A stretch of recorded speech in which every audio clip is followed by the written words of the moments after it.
Hello friends, आपका SNB inter college के YouTube channel पर वेलकम है। आगे बढ़ने से पहले हम आपसे रिक्वेस्ट करते हैं कि आप इस चैनल को सबसे पहले सब्सक्राइब करें और इस वीडियो को लाइक करें और कमेंट करें, जिससे कि हमें पता चले कि आपकी हमारी वीडियो कैसी लग रही है। तो आज का हमारा टॉपिक है गति के नियम। मैं आपको बताऊंगी कि गति के कितने नियम होते हैं, उन्हीं को सिर्फ एक्सप्लेन करूंगी। गति के नियम।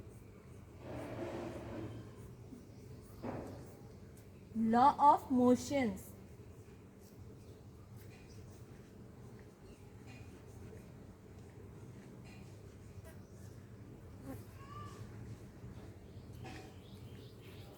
गति के 3 नियम होते हैं। वन बाय वन मैं उन्हें डिफाइन करती हुई चलती हूँ। प्रथम नियम। Good morning.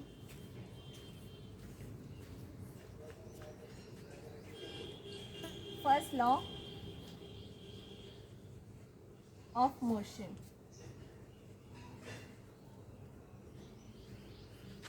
इसे हम ये भी बोल सकते हैं Newton's first law of motion. गति का प्रथम नियम क्या होता है? यदि हम किसी वस्तु पर, कोई भी वस्तु अगर विराम अवस्था में है तो वह विराम अवस्था में ही रहेगी, और अगर गतिशील अवस्था में है तो गतिशील अवस्था में ही रहेगी। कब तक? जब तक कि उस पर कोई बाह्य बल न लगाया जाए, जब तक कि उस पर कोई कहीं और से दूसरा बल नहीं लगाया जाएगा, तब तक अगर वो गतिशील है तो गतिशील ही रहेगी, विरामशील है तो विरामशील ही रहेगी। इसीलिए गति का प्रथम नियम के अकॉर्डिंग यदि कोई वस्तु विराम अवस्था में है, विराम अवस्था में है या फिर या गतिशील है,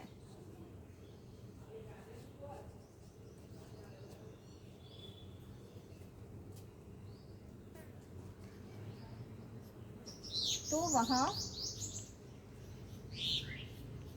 तब तक गतिशील और विराम अवस्था में ही रहेगी,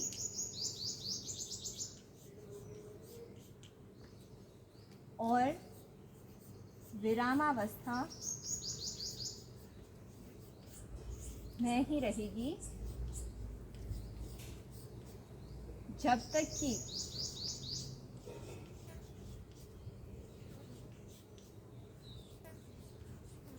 उस पर कोई बाह्य बल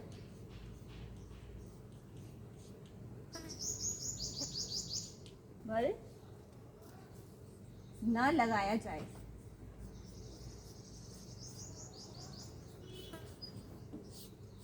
तो ये होता है हमारा प्रथम नियम, फर्स्ट लॉ ऑफ मोशन, जो हमें समझ में आ ही रहा है। इसमें डेफिनेशन भी मैंने लिख दी है, अगर आप इसे नोट करना चाहें तो नोट कर सकते हैं।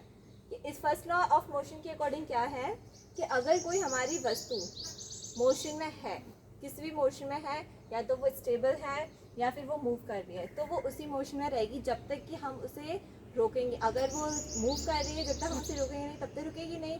अगर गति और अगर विराम अवस्था में, मतलब कि स्टेबल रखी हुई है, तो जब तक हम उसे इधर से उठाकर वहाँ नहीं रखेंगे तब तक वो वहीं रखी रहेगी। जैसे कि एग्जाम्पल आपने देखा होगा, अगर हमारे टेबल पर कोई बुक रखी हुई है तो वो वहीं पर रखी रहेगी जब तक कि कोई और उसे वहाँ से उठाकर कहीं और नहीं रख देगा। तो ये हमारा जो एग्जाम्पल है, ये प्रथम न्यूटन्स के फर्स्ट लॉ का ही एग्जाम्पल है। मेज पर रखी पुस्तक।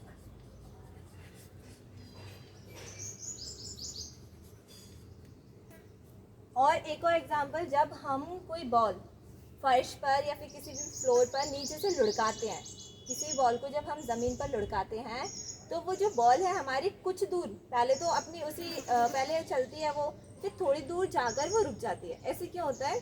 क्योंकि ज़मीन से उसी की जो गेंद का जो गति है, उसी की अपोजिट डायरेक्शन में हमारा ज़मीन से घर्षण बल लग रहा है, उसी की वजह से वो जो गेंद होती है वो रुक जाती है। अगर वो घर्षण बल नहीं होगा तो वो बॉल हमारी इनफाइनाइट, मतलब हमेशा चलती ही रहेगी, रुकेगी नहीं। तो वो बॉल क्यों रुकती है? क्योंकि घर्षण बल होता है जो कि उस पर लगाया जाता है, तो वो एक बाह्य बल है जो उस पर लगाया जा रहा है। अगर वो नहीं लगाया जाएगा तो वो कंटिन्यूसली उस मोशन में ही रहेगी। तो ये जो हमारा फर्स्ट लॉ ऑफ मोशन होता है, इसे हम जड़त्व का नियम भी कहते हैं और गैलीलियो का भी नियम कहते हैं। तो अगर हम इसे जड़त्व का नियम कहते हैं तो हमें एक और एक्स्ट्रा पॉइंट ये मिल रहा है जानने के लिए कि जड़त्व क्या होता है। तो एक तरीके से जड़त्व का नियम और प्रथम लॉ ये दोनों सेम ही होते हैं। तो अगर हमसे ये भी कोई पूछ ले कि जड़त्व क्या होता है, तो हम इजीली, अगर हमें ये पता होगा कि न्यूटन का फर्स्ट लॉ क्या होता है, तो हम उसे भी इजीली डिफाइन कर सकते हैं।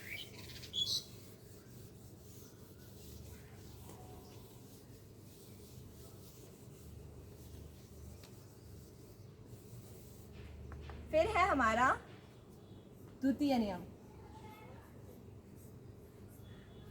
गति का द्वितीय नियम, second law of motion.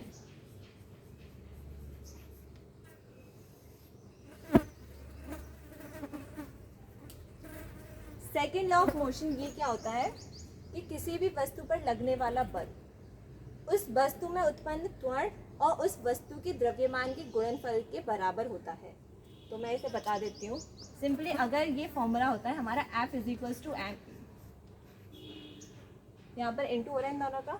F जो है एक बल है, m वस्तु का मास है, द्रव्यमान है, a एक्सीलरेशन है जो कि त्वरण है वस्तु पर लगने वाला, या फिर वेग परिवर्तन और उस पर लगे उस पर जो द्रव्यमान है उन दोनों की गुणनफल को भी हम बल सेकेंड लॉ ऑफ मोशन से डिफाइन कर सकते हैं।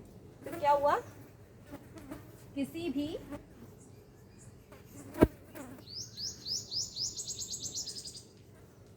वस्तु पर, इसे मैं भी इरेज कर देती हूँ, किसी भी वस्तु पर लगने वाला बल उस वस्तु पर उत्पन्न त्वरण और उस वस्तु के द्रव्यमान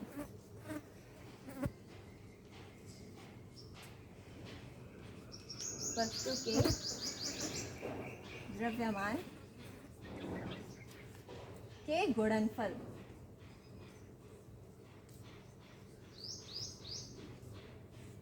के बराबर होता है।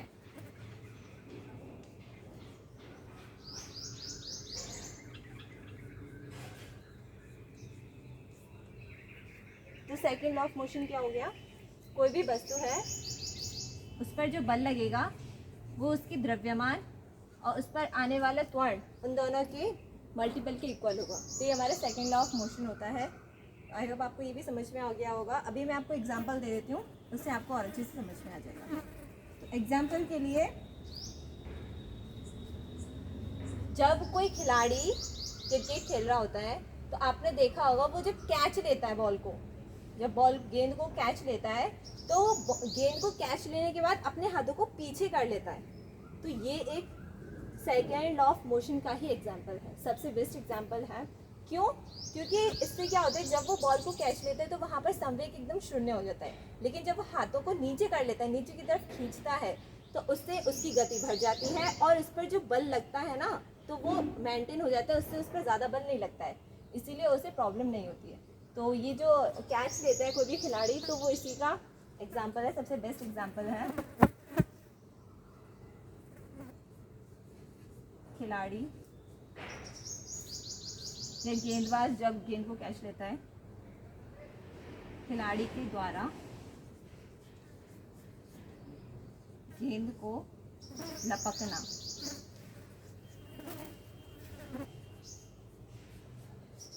तो ये एक इसका एग्जाम्पल है। और ये होता है, हमने देखा होगा जो बच्चे जूडो कराटे खेलते हैं उसमें एक पार्ट होता है कि एक पाइल ऑफ टाइल रखा हुआ होता है, मतलब कि टाइलों का एक समूह, एक ढेर लगा हुआ होता है। तो जो कराटे वाला खिलाड़ी होता है तो वो क्या करता है, उस पर एक हाथ मारता है और वो पूरी टाइल्स जो रखी हुई होती हैं वो सारी टूट जाती हैं। तो वो भी इसी की वजह से, सेकेंड ऑफ मोशन की वजह से है कि इतनी सारी टाइल्स रखी हुई हैं और उस खिलाड़ी ने तोड़ दी। तो क्यों होता है? Because of this law. तो मैंने तो एग्जाम्पल दे दिए हैं। आई होप आपको अच्छे से समझ में आ गया होगा कि सेकेंड लॉ ऑफ मोशन क्या होता है। अब मैं आपको बताती हूँ थर्ड लॉ, जो कि लास्ट लॉ है इसका। बेसिकली 3 मेन लॉ ही होते हैं इसके, 3 नियम होते हैं। तो पहला मैंने बता दिया, दूसरा भी बता दिया, अब मैं तीसरा और बता देती हूँ। थर्ड लॉ ऑफ मोशन, इसमें क्या होता है, जब किसी भी वस्तु द्वारा कोई बल लगाया जाता है तो उस वस्तु पर भी उसकी अपोजिट डायरेक्शन में उतना ही बल दूसरी वस्तु के द्वारा भी लगाया जाता है। मैं इसकी डेफिनेशन लिख देती हूँ। जब किसी वस्तु द्वारा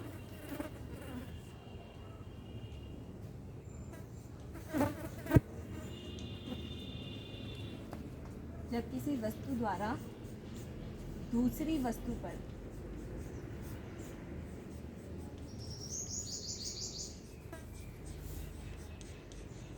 बल लगाया जाता है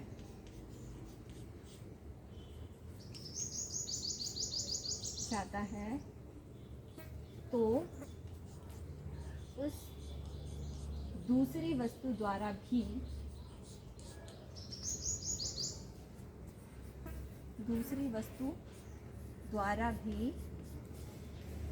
पहली वस्तु पर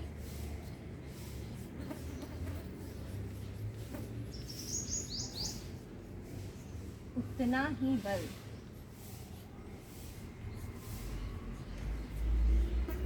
उसकी विपरीत दिशा, अपोजिट डायरेक्शन में लगाया जाता है।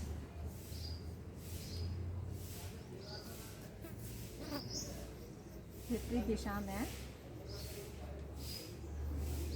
लगाया जाता है। क्योंकि क्या हो रहा है इसमें, अगर किसी वस्तु पे बल लगाया गया तो उस वस्तु पर उसी के अपोजिट डायरेक्शन में उतना ही बल लगाया जा रहा है, दोनों बराबर बराबर लग रहे हैं। तो इसीलिए हम इसे क्रिया प्रतिक्रिया का भी नियम, क्रिया प्रतिक्रिया भी कह सकते हैं, और क्रिया प्रतिक्रिया भी हो रही है इसमें, क्योंकि अगर वो बल लगा रहा है तो उतना ही बल उसके अपोजिट डायरेक्शन में लग रहा है, तो क्रिया भी हो रही है, ऊपर से उसी अपोजिट डायरेक्शन में जो बल लग रहा है प्रतिक्रिया भी हो रही है। इसीलिए अब जैसे मैं आपको एग्जाम्पल देती हूँ, एक सबसे बेस्ट एग्जाम्पल है, हमने जो स्विमर्स होते हैं, जो तैराक होते हैं, जब वो स्विमिंग करते हैं तो क्या करते हैं, अपने हाथों से पानी को पीछे की तरफ धकेलते हैं। तो उससे क्या होता है, जब वो पानी को पीछे की तरफ धकेलते हैं तो पानी भी उसी के अपोजिट डायरेक्शन, मतलब कि आगे की तरफ उतना ही बल लगाएगा। तो इससे क्या होता है कि जो स्विमर होता है वो अच्छे से स्विम करता है, इवन इसी की वजह से वो स्विम कर पाता है। इसीलिए ये भी बोलते हैं कि जितना ज़्यादा वो अपने हाथों से पीछे की तरफ पानी फेंकेगा उतना ही तेज़ वो स्विमिंग कर सकता है। तो एक और एग्जांपल मैं देती हूँ, जब गेंद से बंदूक से जब गोली चलती है, ये भी इसी का एग्जांपल है, जब बंदूक से गोली चलती है तो जो हम जैसे कि मैंने पिस्टल चलाई, फायरिंग की पिस्टल से मैंने, तो जब मैंने फायरिंग की उसके बाद क्या होता है कि जो बंदूक होती है वो हमारी तरफ पीछे की तरफ धक्का देती है। क्यों? क्योंकि जब आगे की तरफ वो जिस स्पीड से गई ना, वो पीछे की तरफ भी उतना ही बल लगाया गया, जिसकी वजह से वो पीछे की तरफ, हम लोग पीछे की तरफ धक्का खाते हैं। तो ये भी इसी का एग्जाम्पल है। तो बंदूक से निकली गोली, बंदूक से निकली या फिर से चलाई गई गोली,